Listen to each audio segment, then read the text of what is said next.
اگر ہمارا وضو صحیح طریقے سے نہ ہوا تو ہماری نماز ہی قبول نہیں ہوگی، نماز ہی ادا نہیں ہوگی، کیونکہ یہ شرط ہے۔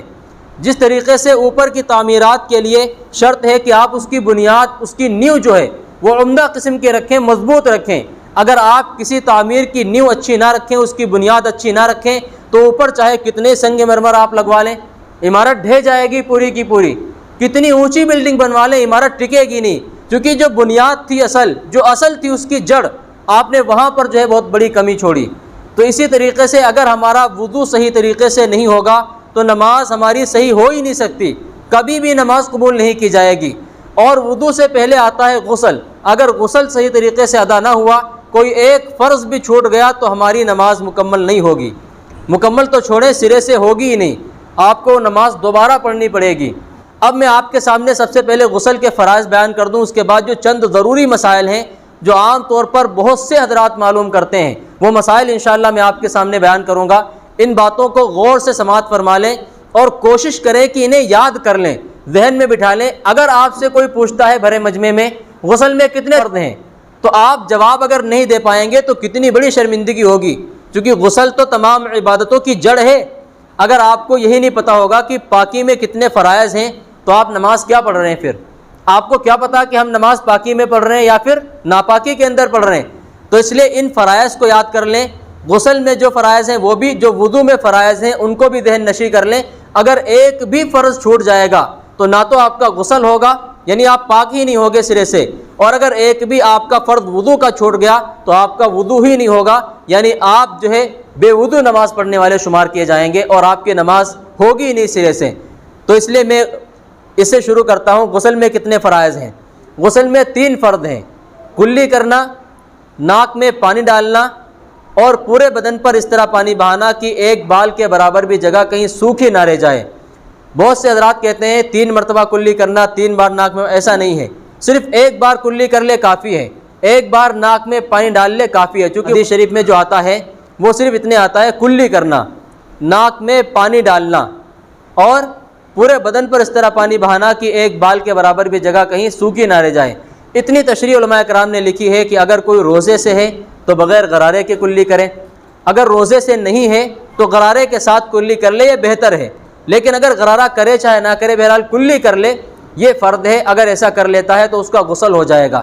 یہ تو غسل کے فرائض ہیں جو فرض طریقہ ہے۔ آپ غسل کرنے گئے، آپ نجس ہیں، ناپاکی کی حالت میں ہیں، اگر پہلے سے پاک ہیں تو چاہے کلی کریں چاہے نہ کریں، یہ فرائض آپ ادا کریں چاہے نہ کریں، آپ کا غسل تو پہلے سے ہی ہے، آپ پاک ہیں۔ ایسے ہی آپ اوپر سے پانی ڈال لیں اور چلے آئیں تو آپ کا غسل ہو جائے گا، کیونکہ آپ تو پہلے سے ہی پاک تھے۔ لیکن اگر آپ نجس حالت میں ہیں، ناپاکی کی حالت میں ہیں، تو آپ یہ کام ضرور کریں، آپ جاتے ہی غسل خانے میں کلی کریں، ناک میں پانی ڈالیں، پھر اس کے بعد پورے بدن پر اس طرح پانی بہائیں کہ کہیں بھی جگہ خشک اور سوکھی نہ رہ جائیں۔ اب یہاں پر جو ہے ایک بات ذہن میں رکھیں، غسل کا سنت طریقہ بھی سماعت فرما لیں کہ غسل کا سنت طریقہ کیا ہے۔ غسل کا سنت طریقہ یہ ہے کہ آپ جائیں، سب سے پہلے کیا کریں؟ چھوٹا بڑا استنجا کریں۔ اگر حاجت نہ ہو تب بھی آپ ایک بار چلے جائیں تاکہ اگر کچھ قطرات ہوں تو وہ نکل جائیں، ناپاکی وغیرہ پوری طرح سے نکل جائے۔ چھوٹا بڑا استنجا کرنے کے بعد مکمل وضو کریں جس طریقے سے آپ نماز کے لیے وضو کرتے ہیں۔ اب یہاں پر کوئی یہ اعتراض کر سکتا ہے کہ جب ناپاک ہیں، ناپاکی کی حالت میں ہے تو وضو کرنے کا کیا فائدہ؟ دیکھیے یہ شریعت کا حکم ہے۔ شریعت کا حکم کس بنا پر ہے؟ تاکہ آپ کے وہ سارے اعضاء جہاں پر ناپاکی لگنے کا اندیشہ بھی ہو، وہ سارے اعضاء آپ کے صاف ہو جائیں، پاک صاف ہو جائیں، دھل جائیں، تاکہ غسل کرتے وقت وہ ناپاکی کہیں اور نہ پھیلے۔ یہ ایک حکمت ہے، ورنہ تو اصل شریعت کا حکم ہے کہ آپ غسل کرنے سے پہلے، چھوٹا بڑا استنجا کرنے کے بعد سب سے پہلے وضو کریں، مکمل وضو سنت کے مطابق جس طرح نماز کے لیے آپ وضو کرتے ہیں۔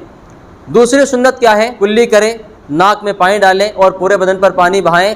پورے بدن پر پانی بہاتے وقت اس کا خاص طور پر خیال رکھیں کہ پہلے دائیں کندھے پر پھر بائیں کندھے پر۔ بہت سے علماء کرام نے فرمایا کہ سر کے اوپر سے بھی پانی ڈال لیں گے تب بھی کوئی حرج کی بات نہیں، لیکن داہنے کاندھے سے شروع کریں، چونکہ اللہ کے نبی صلی اللہ علیہ وسلم یحب التیامنا، دائیں جانب سے شروعات کو پسند فرمایا کرتے تھے۔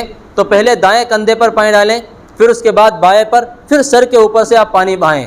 پانی اتنے بہائیں جتنی ضرورت ہے، بہت زیادہ نہیں۔ ہاں اگر ٹھنڈک حاصل کرنے کے لیے آپ غسل کر رہے ہیں تو پانی زیادہ بھی بہا سکتے ہیں، کوئی حرج کی بات نہیں ہے، لیکن یوں ہی اگر آپ شک کی بنا پر بہائے جا رہے ہیں کہ پتہ نہیں ابھی میں پاک ہوا ہوں کہ نہیں پاک ہوا ہوں، تو پھر اس پانی کا حساب دینا پڑے گا۔ اس میں بہت سے لوگ شکوک و شبہات میں پڑے رہتے ہیں کہ اگر کوئی شخص نجس ہے، ناپاک ہے، اور بالٹی اس میں رکھی ہوئی ہے غسل خانے میں، اب وہ اسی سے غسل کر رہا ہے بالٹی سے ہی، تو اس کی چھینٹیں بھی اس کے اندر جاتی ہیں۔ تو بہت سے لوگ یہ مسئلہ معلوم کرتے ہیں کہ بھائی وہ پانی تو چونکہ ناپاک ہو گیا، اب اسی میں چھینٹیں جا رہی ہیں، تو اس طرح کی باتیں بہت سے حضرات کہتے ہیں۔ حالانکہ وہ پانی ناپاک نہیں ہوگا، چونکہ جو چھینٹیں جا رہی ہیں بہت معمولی درجے کی ہیں، اگر وہ چھینٹیں معاف ہیں اس سے کوئی حرج کی بات نہیں۔ اگر زیادہ چھینٹیں جا رہی ہیں کہ آپ نیچے رکھ کے بالٹی غسل کر رہے ہو کہ سارا پانی آپ کا اسی بالٹی کے اندر جا رہا ہے، تو پھر ایسی صورت میں آپ پاک نہیں ہوں گے۔ لیکن آپ کی تھوڑی سی بھی اگر دور رکھی ہوئی ہے اور آپ احتیاط کر رہے ہو کہ پانی اس کے اندر نہ جائے، تو پھر آپ جو بھی غسل کر رہے ہو وہ غسل آپ کا ہو جائے گا۔ اگر تھوڑی بہت چھینٹیں پہنچ بھی جائیں گی، اس سے پانی ناپاک نہیں ہوگا، پانی اس سے آپ کا پاک رہے گا، کوئی حرج کی بات نہیں ہے۔ غسل کرنے سے وضو ہو جاتا ہے یا نہیں؟ ایسا تو نہیں کہ ہمیں الگ سے غسل میں وضو کرنا پڑے گا کہ آپ نے پہلے تو غسل کر لیا پھر اس کے بعد الگ سے وضو کر رہے ہیں۔